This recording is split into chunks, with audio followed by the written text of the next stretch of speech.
हरदा आतिशबाजी factory blast के मामले में अब राजनीति शुरू हो गई है। इस मामले में नेता प्रतिपक्ष उमंग सिंगार का बयान आया है, तो दूसरी ओर भाजपा विधायक प्रीतम लोधी ने भी हमला किया है।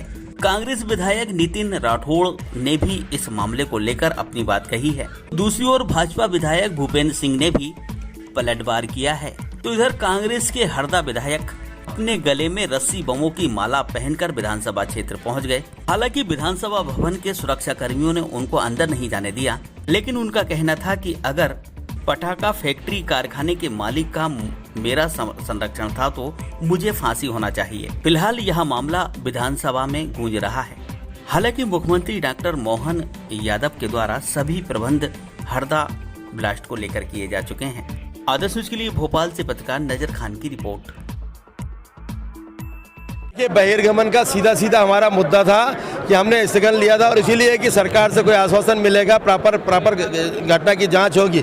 पर अब जांच नहीं, हमारे 3 पॉइंट पे हमने जांच की थी कि इसमें न्यायिक जांच हो, एक दूसरा प्रॉपर मुआवजा मिले लोगों को, और तीसरा ये था कि जो अपराधी जो अधिकारी वहाँ जिसमें इन्वॉल्व है, जिन्होंने संरक्षण दिया, जिसमें क्या है कि बहुत सारा डिपार्टमेंट होता है इसमें जो एनओसी देने वाला, उन्होंने सबके ऊपर कार्रवाई होना चाहिए, FIR होना चाहिए, इनका आपराधिक प्रकरण पंजीबद्ध होना चाहिए। पर तीनों मांगे नहीं माने, इसलिए हमने बहिर्गमन किया। जबकि मुआवजा देना चाहिए, कम से कम 1-1 करोड़ जो मरने वाले जो हैं उनको देना चाहिए।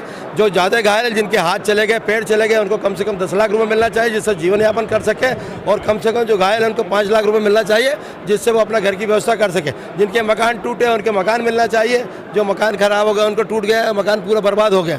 तो ये सब चीज़ें नहीं कर रही सरकार, और कोई आश्वासन नहीं दिया, सिर्फ बात करती रही, इसलिए ये बहिर्गमन किया गया। जी बिल्कुल वो जी करके बोला उन्हें, सारंग जी ने, सारंग मंत्री जी है, मैं जी लगा देता हूँ, वो मंत्री है इसलिए। पर उनको ये नहीं चाहिए कि अग्रवाल जी बार बार बोल रहे थे, हम लोगों को टोकने के बाद उन्होंने अपना नाम वापस लिया। बाकी ये बचा रहे हैं, इससे स्पष्ट हो रहा है ये किसको संरक्षण दे रहे होंगे। आपके ऊपर कार्रवाई करने की मांग की जी, सिसोदिया पूर्व विधायक हैं। हाँ, बिल्कुल दोषी अगर मैं हूँ तो 100% कार्रवाई करना चाहिए। मैंने विधानसभा में बोला कि मैं अगर दोषी हूँ तो मुझे फांसी की सजा दी जाए, और नहीं तो कंवल पटेल दोषी है तो कंवल पटेल के ऊपर फांसी की सजा होना चाहिए, उसकी जांच प्रॉपर होना चाहिए। वो कब वहाँ गया, पड़ोस में खाना कब खाया, मैं तारीख बता दूंगा आपको।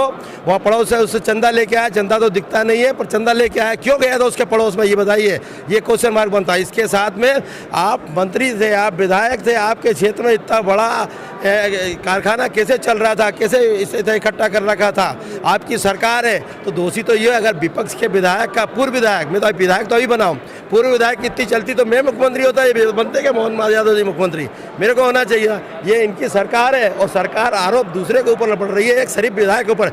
मेरे ऊपर 1 रुपये का भी आरोप हरदा में कोई लगा दे, अगर बता दे कि ये आदमी 1 रुपये का भ्रष्टाचार करता है, 1 रुपये का किसी गलत आदमी को सहयोग करता, तो मैं इस्तीफा देने को तैयार हूँ। और नहीं तो कंवल पटेल के विरुद्ध मैं आरोप लगा रहा हूँ, इसके लोग जुआ सट्टा सब चलाते थे, और हमने पकड़वाए और बंद कराए उनको। और ये इसके लिए भी हमने ये अनैतिक गतिविधियों के लिए 15 दिन पहले मैं गांधी जी के सामने बैठा था कि इनको सद्बुद्धि दे कि अनैतिक गतिविधियां नहीं हो हरदा में। MD ड्रग्स जैसे लोग मिल रहे हैं हरदा में, बड़े बड़े सब ये वहाँ चल रहे हैं, जुआ सट्टे चल रहे हैं, दारू बिक रही है, सब चल रहा है। जुआ चल रहा था, सबसे बड़ा जुआ चल रहा था हरदा में, जो मध्य प्रदेश का सबसे बड़ा जुआ कहलाता था, वो चल रहा था। ये हालत है। देखिए, इतना गंभीर मुद्दा, इतना बड़ा हादसा है, और हम सब न्यायिक जांच की मांग माननीय मुख्यमंत्री जी से कर रहे थे, जिस पर उन्होंने कोई बात नहीं की। साथ ही साथ अभी तक मृत्यु का जो आंकड़ा है वो भी खुलकर नहीं आ रहा है, कितने लोगों की मृत्यु हो गई, कितने लोग उसमें दब गए थे मलबे में, ये सारी चीजें, इसलिए हमें लगता है कि तथ्यों को छुपाया जा रहा है, इसलिए हम सब लोगों ने वॉकओवर किया।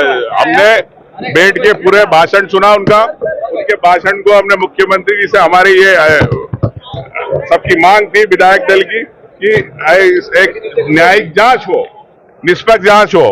पहले भी कई घटनाएं घटी है, लेकिन आज तक किसी दोषी अधिकारी को दोषी सिद्ध नहीं किया गया। बेटलावत की घटना घट चुकी है, उसमें कई लोग मरे थे, लेकिन आज तक उसमें किसी को सिद्ध नहीं किया गया। तो इस प्रकार की घटना पुनरावृत्ति नहीं हो प्रदेश के अंदर, तो निश्चित तौर से निष्पक्ष रूप से जांच होना चाहिए, इसलिए न्यायिक जांच की बात करिए। और रही बात जो अधिकारी थे इसके अंदर लिप्त है, जो इतने सालों से करप्शन करके वो धंधा चलवा रहे थे राजेश अग्रवाल का, उनके खिलाफ भी आपराधिक प्रकरण दर्ज होना चाहिए, ये कांग्रेस की मांग है। राजनीति की बात नहीं है, उन दिवंगत आत्माओं, उन परिवार की बात है, उनको न्याय की बात है, वो कांग्रेस कर रही है।